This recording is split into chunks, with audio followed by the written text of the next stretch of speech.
Intambara y'Uburusiya na Ukraine igeze ku munsi wa 678.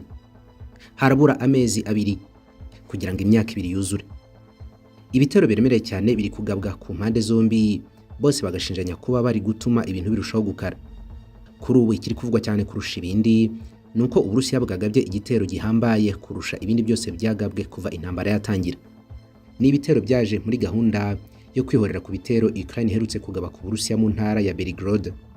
Igitero cyatanye abasivili barenga 20.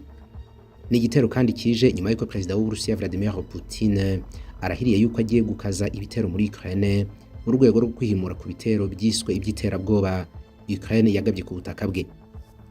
Tubahaye ikaze ukurikiye Gentil de Official. Reka turebere hamwe uko ibitero bihagaze nuko bikomeje kugabwa muri iyi ntambara Uburusiya na Ukraine bagiye kumaramo hafi imyaka ibiri. Umurwa mukuru wa Ukraine Kiev wiriwe ari umuriro gusa, ndetse imijyi myinshi hirya no hino muri Ukraine nayo isukwaho ibisasu biremereye. Ikaze.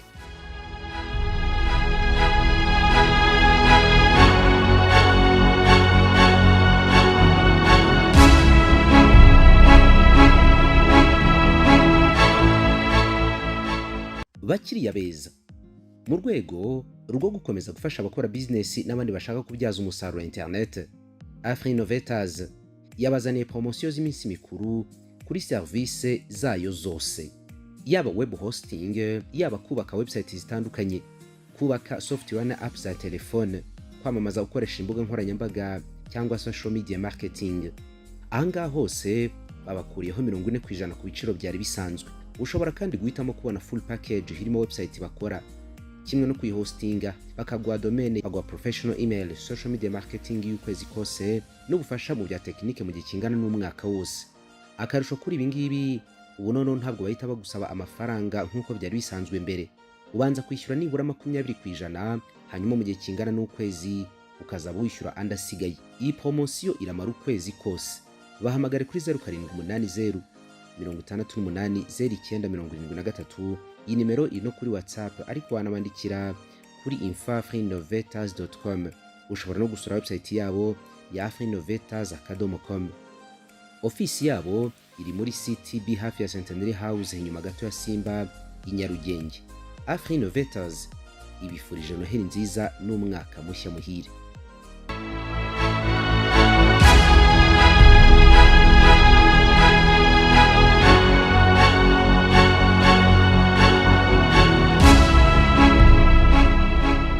Ibitero byagabwe kuri inshuro ntabwo bisanzwe kubera yuko byakoreshejwemo intwaro rutura zirasa mu ntera ndende gusa.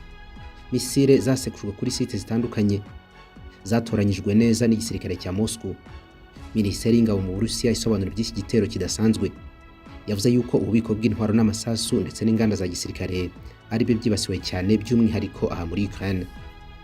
Ni mu gihe ku ruhande rwa Ukraine ho Minisiteri y'Ingabo yatangaje yuko Uburusiya bwacunshumuriye misile nyinshi cyane mu bice bitandukanye, nta kurobanura ibikorwa remezo bya gisivili cyangwa ibya gisirikare. Mu mpera z'ukwezi gushize nibwo igisirikare cya Ukraine cyagabye ibitero bikaze cyane mu ntara ya Belgorod y'Uburusiya ihana imbibe na Ukraine mu ntara ya Kharkiv. Uburusiya bwavuze yuko ibingibi ari ibitero by'iterabwoba, maze nabwo busezeranya yuko bugomba kwihimura bugaba umuvumba w'ibisasu n'ibitero biremereye cyane mu bice byinshi. Mbere na mbere, Minisiteri y'Ingabo mu Burusiya yari yavuze yuko abategetsi ba Ukraine bateguye igitero cy'iterabwoba ku Burusiya cyagabwe ku munsi wa 6, hafi y'abantu bose ngo bari bakuwe mu nzira. Mu kwica aba bategetsi ba Ukraine, Uburusiya bwatangaje yuko bwakoresheje intwaro zihariye cyane zidahusha ku ntego, cyangwa se high precision missile. Izi misile zasekujwe targets nyinshi zitandukanye, bivugwa yuko byari byaramaze kumenyekana yuko zirimo abasirikare bakuru ba Ukraine batanga amabwiriza muri Kharkiv, ari naho igitero cyagabwe ku Burusiya cyateguriwe.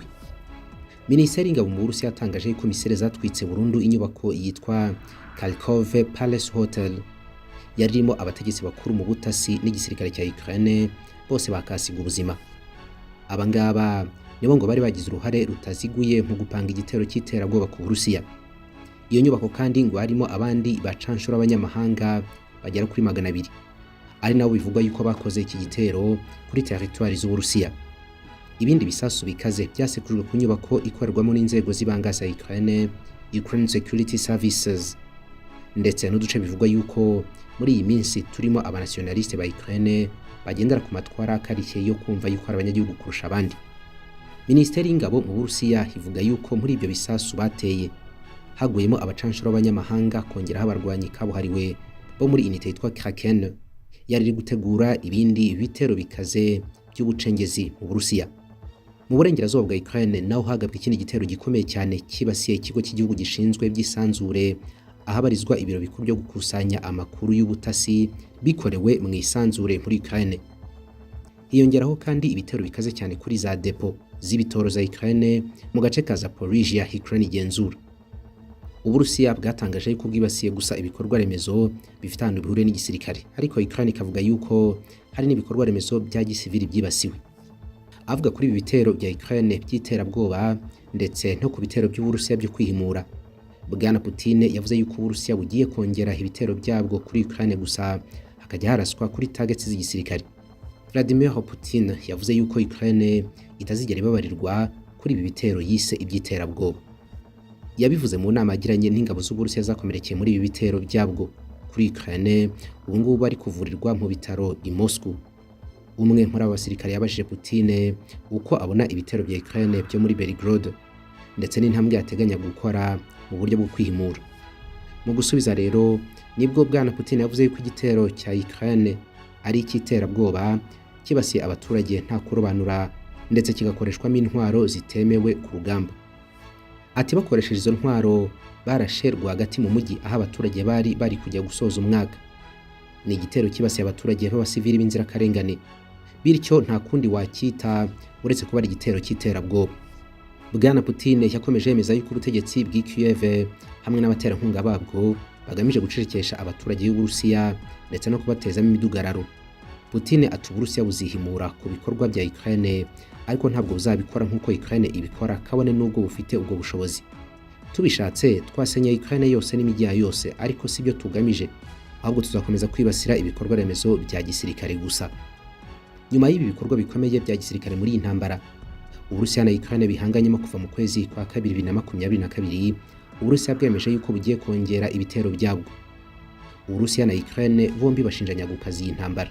N'amagambo yavuzwe nyuma yuko Uburusiya buteye misile 158 zose muri Ukraine bukoresheje indege z'intambara na drone. Ibitero byemezwa yuko byahitanye abasivili 30 agakomerekeramo abandi 140. Ibyo bitero byinshi gutyo byaje gukurikirwa n'igitero gikomeye cyane cya Ukraine cyagabwe mu ntara ya Belgorod kigatana abaturage b'abasivili 21 kigakomeretsa abandi 111. Mu gutangira kw'ibi byose nuko Ukraine yari yarashe ku mato y'intambara y'Uburusiya muri Crimea akangirika bikomeye. Muri make uruhande rumwe rurakora igikorwa kimwe, urundi rukazana umujinya w'umuranduranzuzi gutyo. Ku munsi wo kwa kabiri i Kiev mu murwa mukuru wa Ukraine igitondo ntabwo cyari gisanzwe. Inzego z'umutekano zabyutse zivuza ubuduha zivuga yuko haje igitero kidasanzwe. Ako kanya mu mujyi hose humvikanye uguturika gukomeye cyane. Abaturage bemeza yuko bahise biyumvira ubwabo inyubako zitagira ingano zitigita, izindi zitoraguritswa n'ibisasu byinshi. N'ibisasu byahanukaga mu kirere birekuwe n'indege z'intambara zateraga ibisasu ku bwinshi zoherejwe n'Uburusiya. Abategetsi b'i Kiev bahise basaba abaturage kuguma mu buvumo. Iyabahanda yakomeje kumvikana umunsi wose. Al Jazeera yo itangaza yuko ubwirinzi bwa mbere bwo mu kirere Ukraine ifite bwose bwashyizwe muri Kiev, ariko ngo ntibyabuje yuko misile z'Uburusiya zihuragura ku nyubako zitandukanye aha mu mujyi Kiev. Umunyamakuru Asad Baig wa Al Jazeera ukorera i Kiev we yavuze yuko abaturage bahamutse rwose, benshi bajya mu buvumo bwabo. Umuriro n'amazi mu bice byinshi byahise bibura, itumatumano rya telefone naryo rikurwaho hamwe na internet. Umujyi wose wari urusaku rw'ibisasu byitura hasi, kongeraho impanda z'ibigo bitanga ubutabazi. Iki nicyo gitero gikaze gihabura karahabutaka cyagabwe kuri Ukraine kuva intambara yatangira. Umuvumba wa misile z'Uburusiya wisukiranyaga i Kiev buri munota. Yuri Ignat uvugira igisirikare cya Ukraine kirwanira mu kirere yavuze yuko ibintu bikomeye cyane muri Ukraine ndetse ko ubwirinzi bwo mu kirere buri kuremererwa cyane n'ubwinshi bw'ibisasu n'ubukana bwa misile z'Uburusiya. Yatangaje ko masaha y'igitondo cya kare cyane ubwirinzi bwa Ukraine bwo mu kirere bwari maze gushyira hasi drone 35 z'Uburusiya zatewe mu mijyi itandukanye. nyuma Ukraine yaje gutangaza yuko yahanuye misile 70 aho kuba 30. Abayobora umujyi wa Kiev batangaje ko ibitero byo mu kirere by'Uburusiya byamaze amasaha arenga 7 yose nta gukuraho. Ibitero ngo byabanjirijwe na misile nyinshi cyane za Shahid 136 zikorwa muri Iran. Ubundi hakurikiraho noneho umuvumba za misile nyinshi cyane. Ukraine yemeza yuko Kiev honyine harashwe misile 99. General Valery Zaluzny, umugabo w'ikirenga ingabo za Ukraine, yavuze yuko Uburusiya mu bitero byabwo byakoresheje misile nyinshi cyane z'ubwoko bw'amahypersonique zigenda ku muvuduko urenze kure cyane w'ijwi. Izi misile zose ngo Ukraine yazishyize hasi nkuko General Valery Zaluzny yabitangaje. Izi misile zinyaruka cyane zakoreshejwe ni zitwa Kinzhal. Atanga raporo yavuze yuko 10 zose za Kinzhal zatewe, zarashwe ntizigere ku ntego zazo, kongeraho 59 za Cruise nazo zarashwe ntizigere kuri targets muri 70 zari zatewe. Misile za Kinzhal zifatwa nka misile zidasanzwe zemewe ku rugamba, ni ukubera umuvuduko wazo ndetse n'ikoranabuhanga rya nyuma zikoranywe. Uburusiya bwarangije kuzikora mu bihumbi 2018 zihita zinjira mu kazi. Zifite ubushobozi bwo gutumbagira cyane zikagera kure mu kirere, hejuru y'ikirere cy'isi, ubundi zikaza kwituragura hasi kuri targets zahawe. Zigenda kuruta umurabyo, urebye neza ni inshuro 5 ku muvuduko w'ijwi. Zigenda ku muvuduko w'ikilometero 6200 ku isaha. Abahanga mu bya gisirikare bemeza ko zifite ubushobozi bwo kutabonwa na systeme za radar. Nubwo Ukraine ivuga yuko izi ngizi za Kinzhal yazihanuye, Uburusiya bwo siko buvuga. Bwemeza ko Ukraine nta bushobozi na bukeya ifite bwo guhanura izi misile kabone nubwo byagenda bite. Abategetsi muri Ukraine bemeje yuko bazasoza intambara ari uko byanze bikunze bihimuye kuri ibi bitero Uburusiya bwabagabyeho. Oleksiy Danilov ukuri inama y'umutekano yaragize ati twararwanye kandi dukomeje kurwana. Umubare wa misile ziguruka mu kirere cyacu ntacyo utwaye, ntacyo tubwiye. Nta muntu ushobora kuduhagarika kugera igihe cyose roho z'abana ba Ukraine 513 abarengezi bacu babuze ubuzima ndetse n'inzirakarengane za Ukraine zatotejwe cyane zidahorewe. Ati turabisezeranyije tugomba kubahorera. Bwana Danilov yasabye inshuti za Ukraine kohereza intwaro nshyashya kugira ngo babashe guhangana n'igitutu n'ubugome bwa Putin.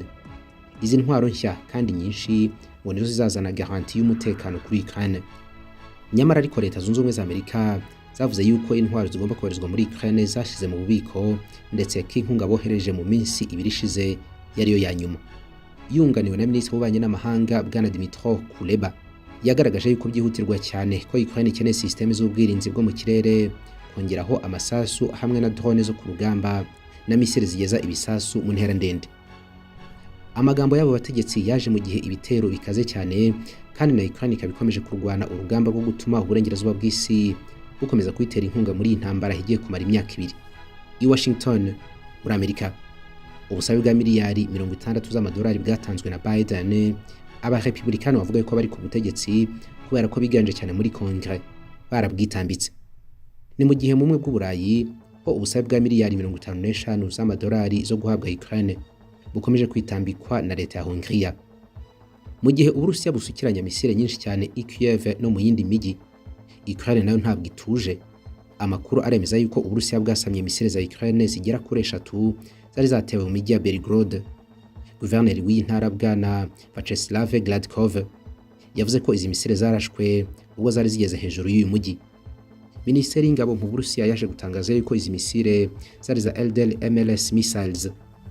Mu itangazo yashyize hanze ku munsi wo kuwa kabiri, Minisiteri y'ingabo mu Burusiya yatangaje yuko ibitero biremereye by'uyu munsi byibasiye cyane Kiev, by'umwihariko mu duce turimo ahasanirwa intwaro zangiritse ndetse n'aharunze ibikoresho bya gisirikare.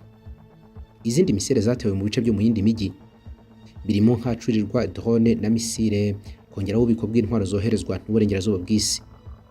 Mu itangazo rya minisiteri harahagira hati icyari kigambiriwe mu kugaba iki gitero cyagezweho neza, targets zose zasekujwe ibisasu. Turabashimiye, nimugire ibihe byiza mwese, mukomeze mukurikira ibiganiro bya Gentil Gedeon Official. Twebwe nakagaruka.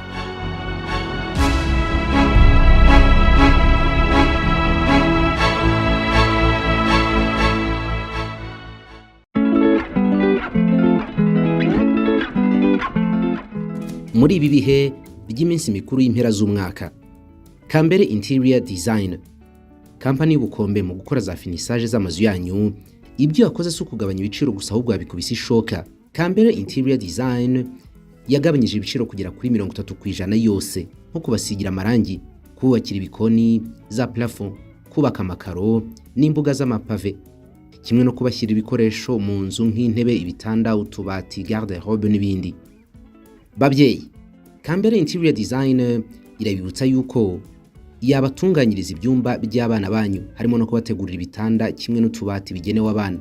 Hamagara umukozi wa Kambere Interior Design kuri 0783 73 30 20. Iyi numero iri no kuri WhatsApp.